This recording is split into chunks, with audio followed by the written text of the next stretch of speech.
Ni asubuhi njema, asubuhi ya baraka, ambapo ninakusalimu katika jina la Yesu Kristo. Unjambo. Karibu sana katika kipindi cha Manyunyu ya Baraka. Tuendelee na kubarikiwa pamoja na mtumishi wa Mwenyezi Mungu ambaye ni Reverend Ruthi Sami kutoka kanisa la ABC Katangi wa Munyu Pastorate Machakos Sub-Headquarters. Karibu sana, tuendelee na kubarikiwa pamoja na kutap hizo baraka. Basi, nachukua fursa hii, ndugu zangu na dada zangu, niwasalimie katika jina la Yesu Kristo. Hamjambo. Nikiwakaribisha tena kwa mahubiri ya siku ya leo, nikikumbuka tulikuwako na mahubiri tangia Jumatatu hadi wakati huu. Kwa hiyo na kukaribisha ili tusidi kuendelea, nikiomba nisome neno la Mungu pia katika kitabu cha Yohana Mtakatifu sura ya 21, na nitasoma mistari mitano. Nitasoma mstari wa 5, 6 na 12. Hiyo mistari ile ingine nitaweza kusema tu kwa mdomo. Basi mstari wa 5 unasema hivi: basi Yesu akawaambia, wanangu, mna kitoweo? Wakamjibu, la. Kawaambia, litupeni jaribe upande wa kuume wa chombo, nanyi mtapata. Basi wakatupa, wala sasa hawakuweza kulifuta tena kwa sababu ya wingi wa samaki. Nasoma mstari wa 12. Yesu akawaambia, johoni mfungue kinywa. Wala hakuna mtu katika wale wanafunzi aliyedhubutu kumuuliza, unani wewe? Wakijua ya kuwa ni Bwana. Tuombe kwa ajili ya neno. Mungu wetu na Baba yetu, tunalisifu jina lako, tukiliinua jina lako, tukiwa na ufahamu wa kujua juu mbinguni na hata humu duniani hamna Mungu mwingine. Na ni kwa hilo jina lako tuko na uhai, na ni kwa hilo jina lako tunafurahia, Jehova Mungu, neno lako. Basi naposimama mbele ya watazamaji, watumishi wako, Bwana kanitumie kama chombo chako. Na Mungu Baba, hakika ukawaelimishe ewe mwenyewe kupitia kwa Roho Mtakatifu, tukijua ya kwamba yeye ni mkufunzi mwema, akiwafunza yote, hatimaye tukushukuru. Katika jina la Yesu Kristo twaomba. Amen.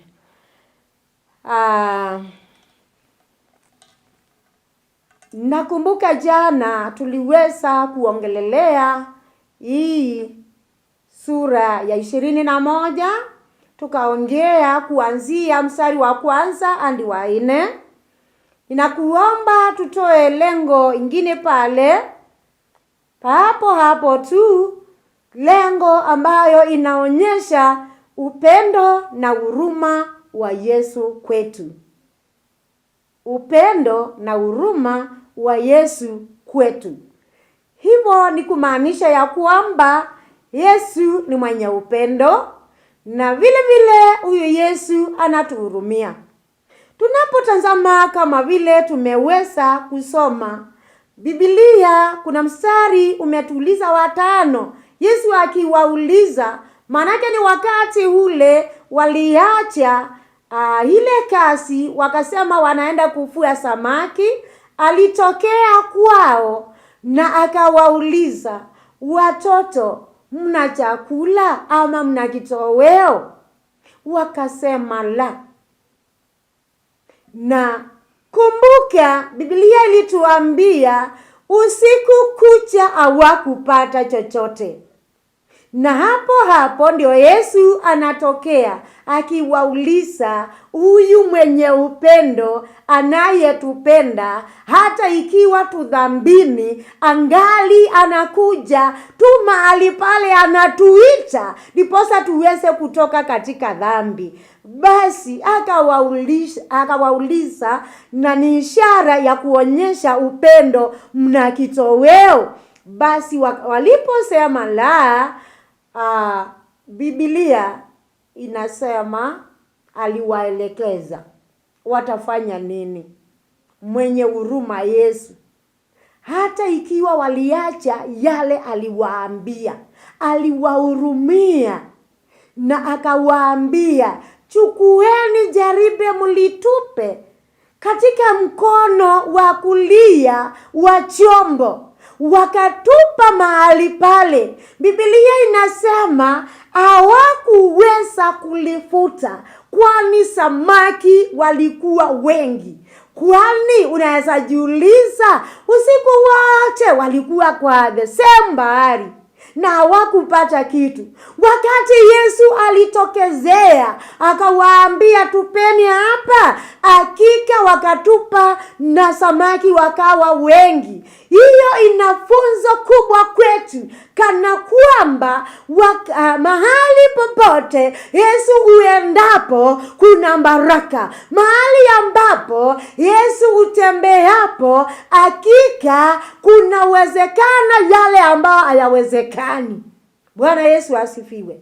Manake walikosa. Yesu alipokuja mwenye kupewa mamlaka akawaambia, tupeni hapa, walipata samaki. Kwa hivyo wewe ukiwa ndani ya huyu Yesu, atakuwa akikuelekeza ni wapi utaweza enda, ni mambo yapi utaweza kuyafanya. Kwa hivyo ndugu yangu na dada yangu, usijaribu kumuacha huyu Yesu. Jaribu kuandamana naye, jaribu kusikiliza sauti yake, na sauti hautaweza kuisikia ukiishi maisha ya dhambi. Kwa hivyo kaa mtoto wa Mungu, mtoto ambaye ana alama yoyote, hana mawaa yoyote, ambaye anasikiliza hiyo sauti yake Yesu Kristo. Manake waliposikia na bado hawakuwa wamemjua, walisikiliza na wakatupa jaribe na wakapata samaki wengi sana. Sasa aliwauliza, watoto, mna chakula? Mna kitoweo? Hata swali iko leo unaulizwa na huyu Yesu wako, we mtoto wangu, kwa ajili ya wokovu una kitoweo? Mtoto wangu, umeniomba hii, umepata? Unamwambia hapana, yuko karibu kukupatia chochote kile umeomba, chochote kile umeitisha, chochote kile amekupangia tangu mwanzo. Maanake mpango wake ni mpango mwema na ni wa tufanyia yale mazuri yake. Kwa hivyo atakupatia kama vile aliweza kufanya kwa Hawa. Na bado walipotupa lile jipe pahali pale, waliweza kupata wale samaki, na wakajaribu kufuta, wakaita wale wengine wasaidiane, na wakatoa samaki 153 wakubwa wengi wa kushangaza. Walipotoa nje, Biblia inatuambiaje? Aliwaambia yule Yesu wa upendo na huruma, aliwaambia, johoni, mfanye nini? Mfungue kinywa. Johoni, mfungue kinywa. Walipotoka pale nje, walipata moto na wakapata samaki juu ya moto, na wakapata hata mkate juu ya moto. Ala, nani alifuliza moto? Ulitoka wapi na wao hawakufuliza? Kumbe Yesu wa huruma anaweza kututengenezea mambo, anaweza kutufanyia mambo makuu ambayo hata hatuyaoni, hatuyajui. Kwa hivyo alipo waonyesha, akawaambia kujieni mfungue kinywa, akawaambia wekeni samaki hapa. Basi aliwauliza, mna chakula? Akawaambia la. Na hatimaye huyu Yesu aliwapatia chakula. Kwa bahari aliwaonyesha na wakatoa samaki kutoka pale nje. Aliwaonyesha moto na kulikuweko na mkate, na hakika samaki alikuwa ishara ya kwamba ni yeye aliweza kuwapa hao samaki. Kwa hivyo nikimalizia, ndugu yangu na dada yangu, kila shida yote uko nayo, Yesu yuko na jibu lake. Unapohangaika hapa na pale, kumbuka Yesu ndiyo suluhisho. Unapolia hapa na pale, kwa sababu shida yako wewe waijua mwenyewe, hakika muite Yesu. Na ukubali vile Yesu anakuambia, na ukubali maagizo yake, na utapata jibu. Na hakika utasimama useme Yesu ni Bwana. Maana yake umemuona akitenda. Yesu wa miujiza ataweza kukufanyia muujiza. Utasimama ushuhudie, useme ya kwamba sitamwacha Yesu wangu kamwe, maana yake amenifanyia hii na hii na hii na hii. Kwa hivyo kwa Yesu kuna jibu, na kwa maana ni mwenye upendo, tujue anatupenda, atazidi kutupenda. Ni mwenye huruma, atatuhurumia kwenye tunastahili, na hatuwezi huruma zake tutasipata pale. Mungu wetu manake ni Mungu wa ajabu. Akufikie, anifikie, akubariki, akuwezeshe na aniwezeshe. Bwana na alibariki neno lake. Amina. Asante Mungu Baba, tukikumbuka jinsi hile wewe ni Mungu wa upendo, eti ukamtoa Yesu Kristo mwana wako, na ni ukweli alikuja kwetu akafanyika mwana, na hatimaye akawa ni Mungu pamoja na watu wako, na ni Mungu pia pamoja nasi. Basi twaomba tukijua ya kwamba huyu mwenye upendo na huruma, tukiomba asindishe upendo wake kwetu, tukiomba asindishe huruma, atuhurumie, hata tukimuacha atuhurumie, na tukimrudia atupokee, kwani yeye ni mwenye upendo na ni mwenye huruma. Wewe mtazamaji, tunapoomba hayo, hakika peana roho yako kwake Yesu Kristo. Peana pia mafikira yako kwake Mungu, ndiposa aweze kukurejea, na kweli ule upendo anaokupenda nao asidi kukuhurumia, na usidi kusimama, na usidi kusema Yesu ni Bwana. Mungu na alibariki neno lake. Amina. Bye bye. Yesu sio tu mwokozi wa roho tu, bali yeye unjali maisha yetu ya kila siku. Maana alinjali maisha ya wanafunzi wake. Anawatokea, anamuuliza mpo, yani mko na chakula? Anawanjali. Anajali hata maisha yao. Anajali wanahisi njaa ama wako sawa. Mpaka yani anawatafutia chakula. Kutokana na kazi ya uvuvi. Yesu anakunjali. Kama alikuokoa, kama alinjali hata wanafunzi wake, kuwatafutia hata kile ambacho wanaweza wakakula, kuwauliza kwamba kama wamekula, ni kuwanjali.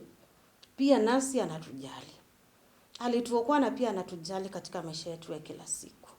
Anataka tuwe salama. Tuwe yani tumetosheka, tuwe na amani. Maana yeye ni mwokozi wa kiroho, na pia ananjali maisha ya watu wake, maisha ya kila siku. Anakunjali. Katika hali yoyote ile anakunjali. Wakati unalia, wakati una amani, anakunjali. Wakati uko na amani, wakati uko na furaha, anakunjali pia. Tukae katika uwepo wake. Tuendelee na kumtumainia, tukijua kwamba alituacha, alitubariki na Roho wake Mtakatifu ambaye ni mwalimu wetu, ambaye utuongoza kila siku. tuzidi na kumtegemea yeye, tukijua kwamba anatujali wakati wowote ule. Ninakutakia wakati mwema, siku njema. Kwa wale ambao wanajiandaa ili wakaweza na kwenda katika nyumba za ibada kwa siku ya leo kuabudu Mwenyezi Mungu, ninawatakia ibada njema, ibada ya baraka. Shalom.